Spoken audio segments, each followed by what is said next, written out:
Hi, everyone. I'm Steve Altition. Thanks for joining us for another broadcast of Modern Family Matters. Today, I have Stefanie Pickard.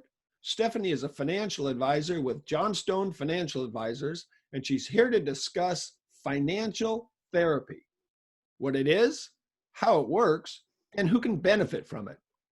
So, Stefanie, before we start in, can you fill us in a little bit about yourself? Sure. Hi, Steve. Let's see. So I studied financial therapy in my master's degree at Kansas State University. It's a fascinating topic and I love it. And I love applying it to clients and helping clients meet their financial goals with this extra tool that a lot of financial advisors don't have. So it's really great. Well, let's then just start with the obvious question. You know, what is financial therapy? Okay. Financial therapy is kind of exactly what it sounds. It's a combination of finance or financial planning and therapy. Within the field, which is an emerging field, there's only been a financial therapy association for about maybe 10 years. And within that, it's about 50-50 split between therapists, to use kind of a broad term, and financial planners. So it kind of gives you an idea that it's really this intertangling in between those two fields that you see where this field emerged. And the idea being that financial planners were finding themselves uh, having difficulty working with their clients to get them over this kind of hump where you're like, why in the world are they not doing what the plan that we came up with? And therapists coming in constantly saying, a lot of my clients, their problems are rooted in money. And so I need to understand more about money. And so you see those kind of that crossover there is where financial therapy emerged. It sounds sort of like, the poem, the best laid plans of mice and men often go astray. You All can right. set up a great plan. It can be perfect, but then you gotta make it work. Right. So that's kind of, it sounds like what financial therapy is there to do. It's not necessarily to make a plan. It is sort of to implement a plan. Right. Yeah, it can come into a number of the different steps of financial planning. Another one would be, maybe setting goals where you would have clients that were kind of still creating barriers to even setting financial goals for themselves, such as they don't think they could ever retire, so they won't set that plan, or just kind of almost grim things like I just don't even think that I'll live that long, I'm going to work forever, type of thing, where they just don't want to even get into it. So it could potentially even come in with the goals, but more likely you've set the goals, um, and then now you're finding every 6 months when you're meeting with a client, this is not happening. They're overspending. They're not, it just, things are not matching up with what they're saying to you. And so it's like, well, what's behind that? What's going on? Huh. So that's where the therapy kind of comes in. And so, kind of an odd question. Do you call yourself a therapist or do you call yourself a financial advisor? I call myself a financial advisor for sure. And I guess you could say, well, how could you call yourself a therapist? If you say, well, I am a financial therapist. Well, the word therapy can get thrown around in a much more informal sense. Nobody says, well, a massage therapist isn't a therapist. Well, it's just kind of a different application of the word therapy. However, and most folks, like I said, there's that 50-50 split. Therapists will come into financial therapy as therapists first, and financial planners would come into financial therapy as financial planners first. Whereas if you're kind of, then you kind of bump up into scope, I guess, would be kind of the Yeah. next thing, where either side would need to have a good grasp of when to refer out. So, a financial planner might say, hey, I'm seeing, some real disordered behavior here, um, where I think a therapist might benefit, and they might partner then with that person. And then on the other side, hey, you're getting into some, the side of the a therapist might say, you're getting into some financial questions. You have a lot of tax problems or something that I just don't understand. Well, then they might reach in and partner with a financial planner. So kind of getting into the issues of scope there, where if you're going to dabble in this, anything that's kind of a gray area, you really need to understand what your limits are so that you're absolutely only serving the client and never overreaching beyond what you can do to help. Well, that makes total sense. Oh, okay, good. Total sense. No, I mean, it really does. I mean, it's you're kind of looking at it from two different viewpoints, depending on where your background comes from. And as a financial planner, you're looking at it, how can we solve your financial problem through therapy? Mm-hmm, mm-hmm. And that leads to the question, I guess, you had talked a little bit about, well, maybe everyone can a little bit, but basically who's your target benefit client from financial therapy? I guess a target benefit client would be someone who wants to change, who recognizes that they are having this problem and they want to change. Because you really can't treat somebody who doesn't want to go there, if that makes sense. And so you can certainly see clients who you might want to explore something with them, but it's pretty clear. And certainly you'd never want to do something in a way that a client, somehow sneaky, I guess, is a way of putting it. Like, oh, I'm therapizing you. I'm putting that in air quotes, which is obviously not a word, without them knowing it, because goodness, you would completely erode trust by doing anything. And so that's why you want to approach anybody that, I'm always really on the forefront with my clients to say, they kind of joke, my coworkers will joke, oh, you have the therapist in the office, so that's probably a good match. But, be very clear with them. Hey, I have a background in this, and it's only to your benefit, because you definitely don't want somebody that doesn't want it. So really, any client who would be ideal would be somebody that presented themselves as, hey, I have this issue that it's not, coming together for me, and I can't figure out why. And so now I need your help. They're reaching out about it. Oh, and the financial advisor and the client could come to that conclusion together for sure, by doing some light digging to say, hey, this is still not happening. Do you want to look into the background of this or something? And, they have to be open to it. But I think the ideal client, more than anything, just summed up, is someone that really wants financial therapy. And what do you normally see as kind of some of the causes that people aren't able to do what they want to do? I mean, what kind of, fears or anxieties or, relationships they have with other people or money? I mean, what sort of kind of drivers do you see with people coming in? Sure. When you just like you think of with classical therapy, almost in a silly stereotypical way, where somebody goes and sees a therapist and they're saying, tell me about your childhood. That's a lot of what we're doing also here in financial therapy.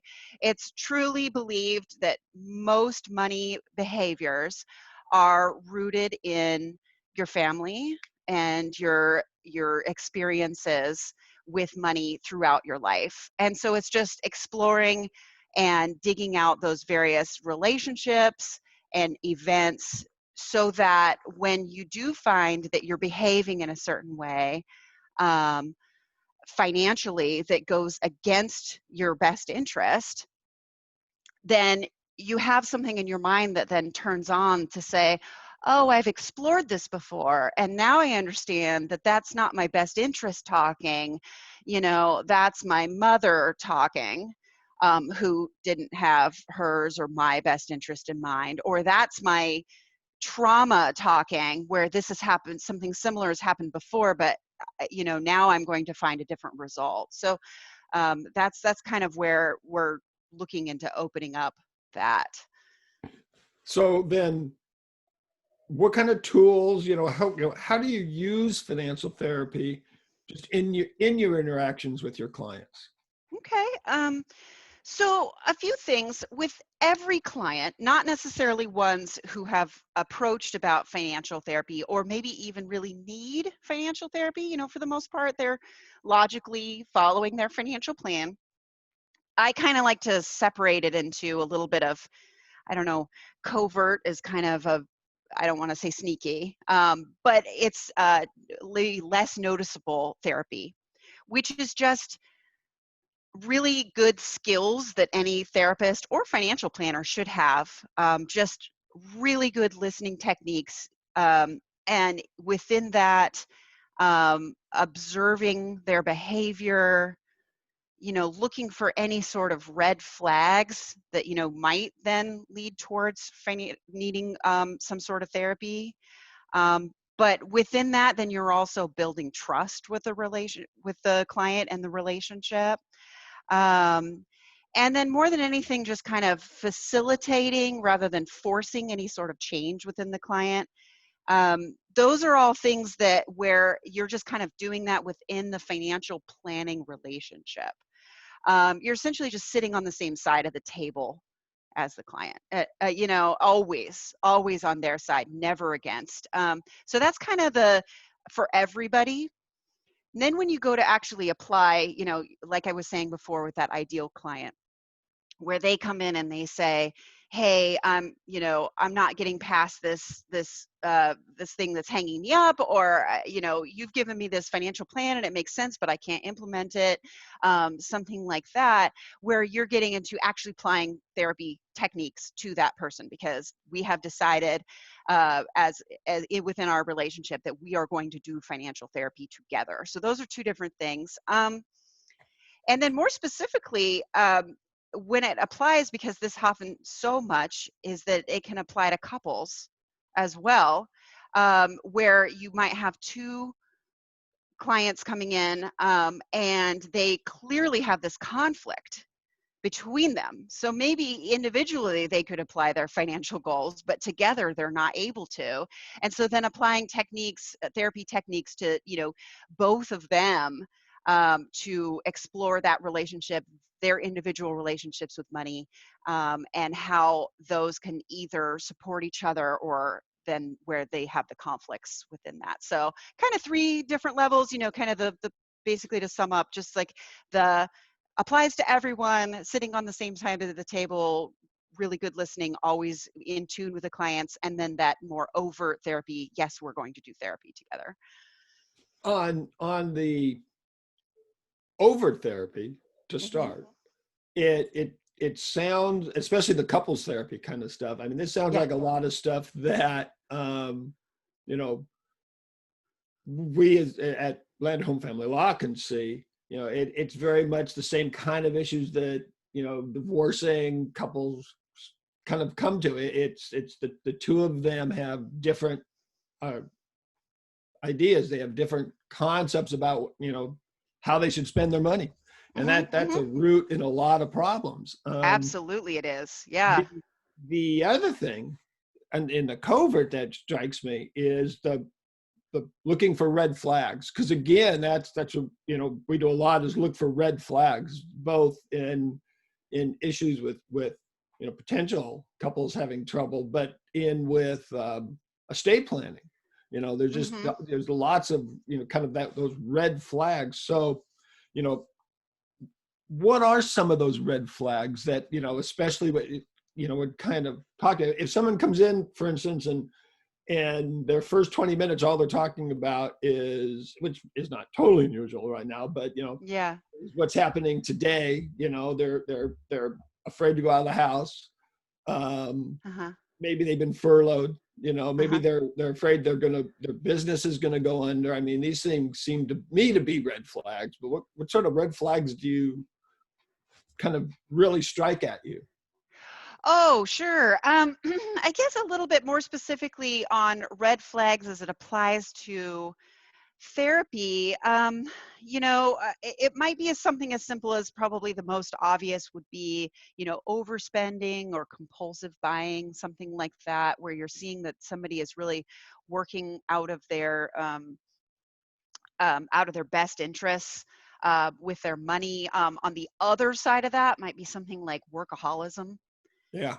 where they really feel like they can't get under control the idea that they have to keep making more money, or they keep working. Something along those lines, where you can really kind of see something where somebody has really stepped out of the ordinary. Um, Certainly some other things, you could look at, financial abuse could be another big red flag, where you're seeing, especially as it applies to couples, like you were talking about, where you only have, sure, it might not be a red flag to have only one member of a couple doing the talking. That isn't necessarily on its own a red flag. But if you're seeing someone who is being completely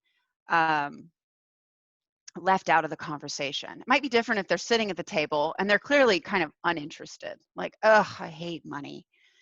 Okay, fine. And they've clearly just divided up the labor, you know, and you might still be like, hey, I know you're not interested, but I want you to sit at the table, and no one has a problem with that. Yeah, you're probably not really seeing abuse happening here. But, somebody's maybe, like we deal with IRAs all the time. And I always say, the I stands for individual. So that's going to be your own account, not ever a joint account. But you've got one spouse who is constantly saying, no, no, no, I'm the one that manages my spouse's money. And well, it's her money. And so Yeah. she should have some say on how it's invested or whatever else. I want to know what her risk tolerance is. And if they're saying, no, I don't want you to even talk to her about risk because it's all me. Well, goodness, then you might, that'd be a red flag. So within relationships, seeing somebody really left out of the table, or left completely away from the table, but really being able to recognize the difference between the two. Because like I said, you certainly get a lot of couples where somebody's just not interested, as long as they're in the conversation sometimes. And then there would be some techniques even there to kind of to go on a little bit of a tangent but to kind of address this topic, which I think is important to your listeners, to kind of say, oh, okay, well, you might even say, fib a little bit and say, well, for compliance reasons, I need your phone number to the person who's been clearly left out. And is this your cell? Oh, okay, great. And then you kind of listen to where they might be available and the other person isn't. And then that's when you give them a call and you say, hey, can I talk to you about your account? Oh, yeah, I know that he usually talks, but maybe I needed to ask you, and I needed to know right now. There might be some little ways of kind of getting in and getting that person to maybe open up a little bit, as far as their financial situation goes. So, within it's pretty interesting how far it can go, as far as red flags go, Yeah. because people like to say, oh, money isn't everything. Money is not. It's whatever.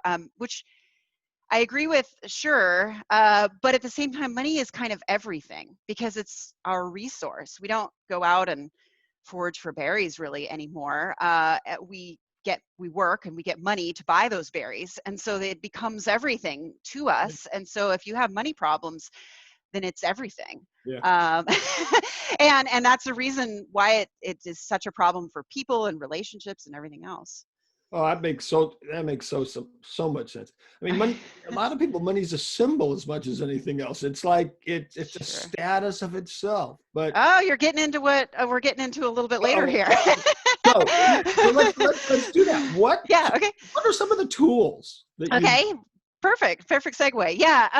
So the number one kind of big tool with financial therapy is this. It's called the KMSIR, meaning revised, which just stands for the Klonst Money Script Inventory, which is an assessment questionnaire. So something that you can actually give to somebody who they go in and they score the various questions. So it's a whole bunch of different questions. I think that people that have money are terrible, or something like that. I mean, it's not exactly that, but those type of questions. And you score them, now off the top of my head, I can't remember, but I think it's between 1 and 5. And and this was put together by a guy named Brad Klontz, who's kind of a real one of the main people in financial therapy. And what that reveals, the answers to those questions, are what this kind of baseline in financial planning called money scripts. And money scripts are, if you think of it, it's like a script, like you're an actor in a play and you've been handed a script. Well, it's the script that you've been handed as an adult on how to deal with money, basically. And there are 4 money scripts, and you will kind of not necessarily test at 0 for every single one of them, but you'll probably see some tendencies towards certain scripts. And those scripts are, the first one, money avoidance, which is that you avoid taking responsibility for your money. You have a negative view of money, you avoid discussing money, you won't open your bank statements. I just assume it's there, I don't want to deal with it. Money avoidance. That's one. The next one, money worship, which is sort of like money brings you power and happiness, it'll solve all your problems, that type of thing. The next one, as you were saying, money status. So it's kind of like, the guy or the gal that wants to own the best sports car or whatever else because they want to show that I have money. This gives me really good status in the world. Money is status. And the last one being money vigilance. The one that's maybe considered to be the least, I guess, negative, because the idea is that you're financially alert. You're less likely to avoid financial conversations, things like that. You're a saver, but then it can also kind of lead towards some things like workaholism, anxiety around money. You don't have enough money, things like that. So those are kind of the 4: avoidance, worship, status, vigilance, that you will kind of fall on a scale with this Klontz money script inventory questionnaire. Wow. Which is super interesting. So there is kind of some like science behind, what they've kind of, this is like this middle ground between therapy and finance, where they've kind of honed it into, hey, there's these money scripts that we've figured out, and if we can kind of put somebody into a category, then we can start working towards opening them up. So that's kind of one of the tools of financial therapy. That it makes, I mean, it's funny because you say that and you see that in yourself, you see that in other people, and you get a couple, one's a money worshiper and one's a money hater, or yes, and talk about red flag.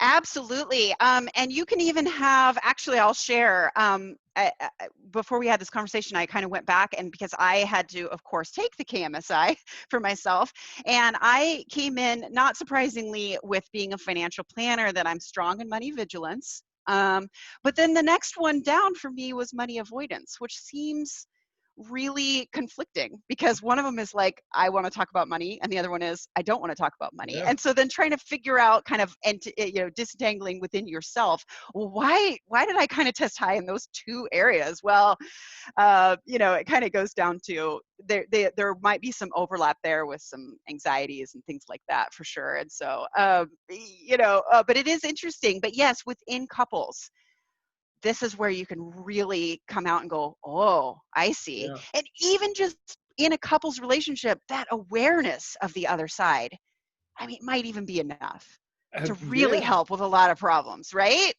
Just being like, oh, but, she's this way, and okay, and then the other thing being is that the other person isn't necessarily wrong. It's just they're different than you. Oh, yeah. So what kind of other tools you got? Okay, and so let's see. The other one that which you and I have talked about a little bit before, the Money Genogram, which I love, which is basically drawing a family tree, and anybody that's had any like influence on your money life or your money story can go on that tree. So it doesn't have to be, you don't have to necessarily include every aunt and uncle, because maybe you hardly talk to them, but you could include, you know, a step aunt once removed or something, because they did have a lot of influence on you.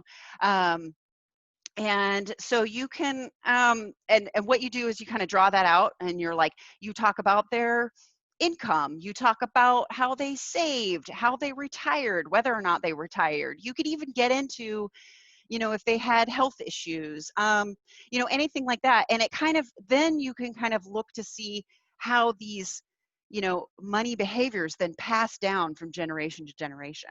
If you see that, you know, if you, the idea is hopefully to go up a couple of generations and go, okay, you know, like in my family, there's a lot of union workers. And so it's like, okay, and that's kind of what's interesting to explore. Okay, they were a union worker, retired with a pension. Then the next generation, union worker, retired with a pension. And so you Yeah. can see where, you know, there's somebody in the next line might think, well, that's the key to success, right? Whereas you might have another family where they were like, well, they own their own business, and then they own their own business, and then they own their own business. Well, you know, these is like really clear, you know, financial decisions that get passed down from generation to generation. But you might be able to open up for you to say, oh, again, that's what I was talking about before. Like, well, that's not me talking, that's my mom talking, who was Yeah. a, you know, to use a Wow. stereotype, like she was a shopaholic, and now I'm a shopaholic, you know, type of thing. So, right? So Yeah. that's the Money Genogram. A couple of other ones that are kind of small that I kind of still like. One of them is called, this is a little bit hard on radio to explain, but the Dow Jones Exercise, which is you draw plot points on above or below a center line that are positive or negative money experiences in your life. So, you know, your dad lost his job when you were 5. Well, that's a low point, and you plot that kind of low. And then, you know, somebody won the lottery, so that was super high, or whatever else. And then you kind of go up and down, and it looks a little bit like the Dow Jones. So that's why they call it that. And then you plot those points, and you kind of look for trends. And even just the concept of exploring that history and seeing, you know, where various things that had incidents in your life that had a financial impact on you, where those are still influencing you today. I kind of like that one. That's kind of a fun little Yeah. exercise. Good. And the last one being, well, the last one that I'll get into, because there are more, but the last one that I kind of thought would be interesting to explain would be um, like a life aspirations and authentic goals. And that's just basically like writing out, you know, 20 to 30 really like goals that I want, and not holding back anything that I want. I want to move to Tahiti. I want to, you know, own a spaceship, you know, and then honing that in. So at first you start no censoring yourself whatsoever. Then you narrow it down based on how much enthusiasm you have for it.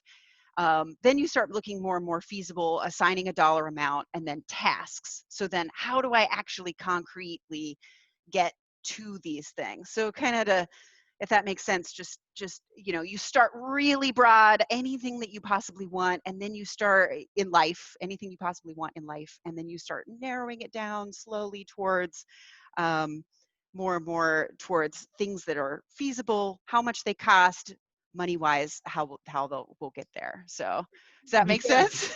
Oh, that makes such sense. Yeah. We had So a podcast. We had a podcast earlier with Will Jones, who is an attorney at Lander Home, Mhm.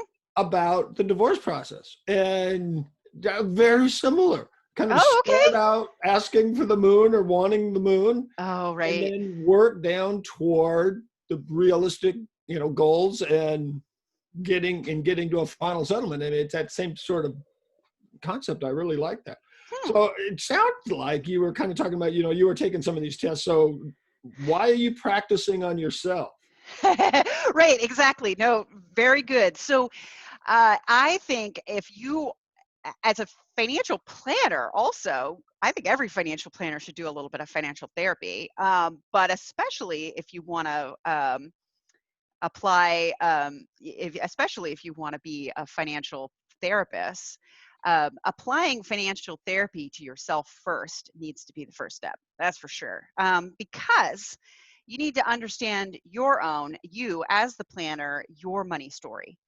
Because, like I said, you know, I have this like strong tendency towards the money vigilance script.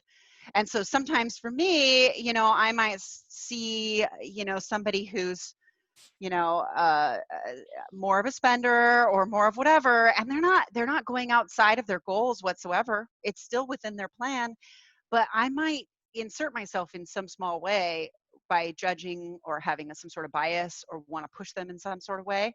No, I need to get myself out of there because it's the client only. I need to focus on the client, not myself. So if you as the advisor have explored these issues, done some of these exercises yourself, reflected a lot on yourself, then you're going to recognize so much more easily when you're in a relationship with a client to see, oh, here I go. Here's me getting in there. Nope, you need to get yourself out of there, because we need to focus completely on the client.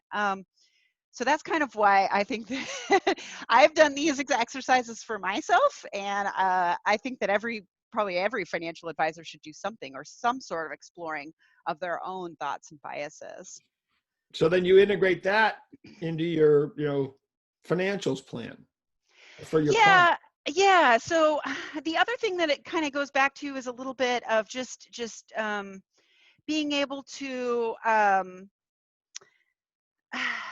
to help them within the financial planning process, using the financial planning process to kind of get around some of these issues that the client may have, such as things like we would just, on a very regular basis, a very normal thing to do would just be to rebalance their account, rebalance their investments, and the idea being, of course, that you sell high and you buy low, which is counterintuitive to a lot of people. But these are more automatic processes that would come in for a client, that would help them stay out of the process a little bit, and to help them, stay out of their own way, because you are just doing the financial planning, and they are not in the way with their own thoughts, biases, whatever. And that's going to be one thing that'll help them move in. The other thing being like, besides rebalancing, like kind of